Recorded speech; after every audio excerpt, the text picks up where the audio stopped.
পাকিস্তান টেস্টের দ্বিতীয় ম্যাচের প্রথম দিনের খেলা 11টা বাজে শুরু হওয়ার কথা থাকলেও বৃষ্টির কারণে তা ব্যাহত হয়েছে। নির্ধারিত সময়ে বৃষ্টি না থামায় মাঠে কোনো বল গড়াতে পারেনি, তাই তো প্রথম দিনের খেলাকে পরিত্যক্ত ঘোষণা করেছে ম্যানেজমেন্ট। তবে বাংলাদেশের সামনে অপেক্ষা করছে বড় একটি সুযোগ।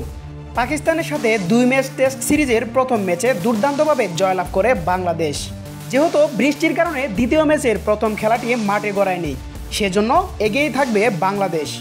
কেননা 4 দিনে ম্যাচের ফলাফল নির্ধারণ করা কষ্টসাধ্য ব্যাপার, তাই দ্বিতীয় ম্যাচটি ড্র হওয়ার সম্ভাবনাই বেশি। যদি দ্বিতীয় ম্যাচটি পাকিস্তানের সাথে বাংলাদেশ ড্র করে, তাহলে প্রথম ম্যাচটি জয়লাভের কারণে বাংলাদেশ জিতে যাবে সিরিজটি। সেদিক থেকে এগিয়ে আছেন শান্ত বাহিনী।